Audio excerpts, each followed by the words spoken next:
what gives with signing Rajon Rondo and having a point guard competition all of a sudden here? I mean, it's talking directly to Lonzo Ball.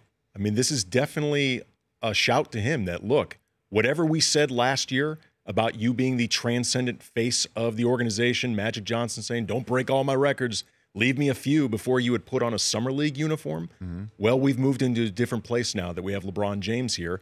And after also your first season with the Lakers, good in certain spots, but not overwhelming. So there is a place for you to grow, and we don't necessarily have to cater to you in the same way. We're looking to win right now. But normally that sort of message is delivered to a rookie who has earned that message. I mean, he's just a rookie, right? I mean, was there anything going on behind the scenes that he wasn't trying as hard, or he wasn't putting in the work? I mean, there's an urgency, though, that comes to having LeBron James on your team.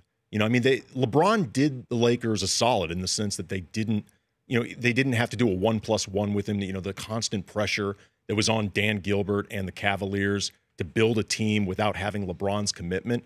They've got LeBron's commitment, but they're still in win now mode. I mean, you don't just build casually towards something when you have LeBron James there. And if they think somebody else, like, say, Rajon Rondo, can give them a better chance to win right now, then Lonzo Ball, their young, again, former face of the franchise, they're clearly going to do it. Look, I think he does give them a better chance to win right now. There is no question about that. I mean, Rondo, what he did in the playoffs last year for New Orleans shows clearly that the guy still has it, and that,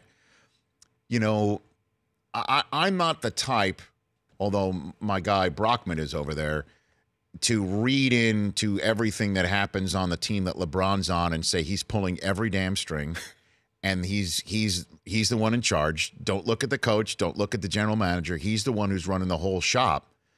But this does seem to me like, okay, I'm coming here. I need somebody running point who's been in this league. Certainly if we've got to go against Curry 4 times a season, and then who knows how fortunate we are in April and May. This sounds to me like LeBron has definitely got some fingerprints on this. Well, I mean, look, it's been well reported, and I certainly believe it, that LeBron's been given the go-ahead to all of these signings, where they're talking about Rajon Rondo, Lance Stevenson, JaVale McGee, bringing back a fellow Clutch client, Kentavious Caldwell-Pope. By the way, he found the best agent. This thing worked out great. Nice. I mean, he should change his name to Clutch-tavious Clutch. Nice. Because this is fantastic for this. I mean, it's worked out really well for KCP. Right. So you believe LeBron, wherever he is in Europe, has got, or was this discussed? I think this had to have been discussed on Saturday night when you sat down with Magic for 3+ hours. I think you get an idea of the type of players LeBron wants to play with, and then you get a meeting with Rondo's reps. You make sure you get that thumbs up and you move forward. I mean, what's interesting about Rondo is that in a lot of ways, he is an older version of Lonzo. They have the very same strengths, very same weaknesses. Lonzo is a really versatile player who is a much better defender than anybody expected as a rookie. I mean, I think he's got the potential to be an elite defensive guard. He is already an elite rebounder for that position. He averaged, I believe it was 7 for the season. That's really good. He's got great basketball IQ. He's got terrific court vision. And like Rajon Rondo, struggles with shooting. He's not a great, smooth scorer yet. So they sort of now have 2 Lonzo Balls or 2 Rajon Rondos, depending on how you look at it. So let's Andy Kamenetzky here on the Rich Eisen Show, covering the Lakers for now his 9th season doing that, The Athletic and ESPN Radio locally here in Los Angeles, right here on the show. Let's put a pin in that shooting comment you just made right there, so we can delve a little bit deeper into this. How does this work? How does this work? What like competition, really? I mean, how does this all work? Look, I think all things being equal, they would prefer Lonzo Ball outplay Rondo, because Lonzo theoretically has much more of a future with this organization, and you use the 2nd overall pick on him. I mean, forget all the hype. And didn't trade it for Paul George when they could have. Exactly. I mean, forget the hype, forget the, LeVar Ball of it all, forget the, transcendent face of the organization, all of that. You want Lonzo to win the spot because it's better for you moving forward. It means that you have that much more confidence in what he's done. You know that his offseason treated him well. But again, he is being put on notice. You know, they pursued Rondo last year. They had some interest, but they made it clear this was going to be a backup role. They're now bringing in Rondo saying, hey, it's an open competition. Best man wins. So why haven't we heard from LeVar Ball yet?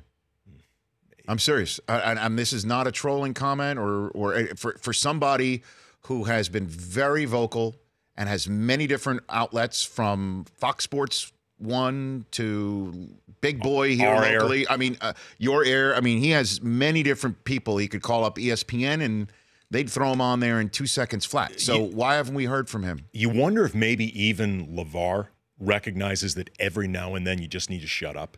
And this really might not be the best time for him to be talking, you know, considering they've just brought in Rajon Rondo and it became known that Lonzo's having minor meniscus surgery, you know, and that problematic knee that, you know, I think everybody assumes that even got out through, you know, the ball side of things, that got leaked of, you know, either from LeVar or somebody close to the balls. But, you know, even LeVar may recognize, all right, time to just keep a lid on it, because you have to start thinking about what is best for my son, you know, what's best for the brand. Mm-hmm. And the way I've seen it so far, the Big Baller brand has been a LeVar Ball brand. I mean, he overshadows the whole thing, even though his son has been the starting point guard for the Lakers. At the end of the day, I think this brand has been more associated with LeVar than Lonzo, and that's not a great long-term play.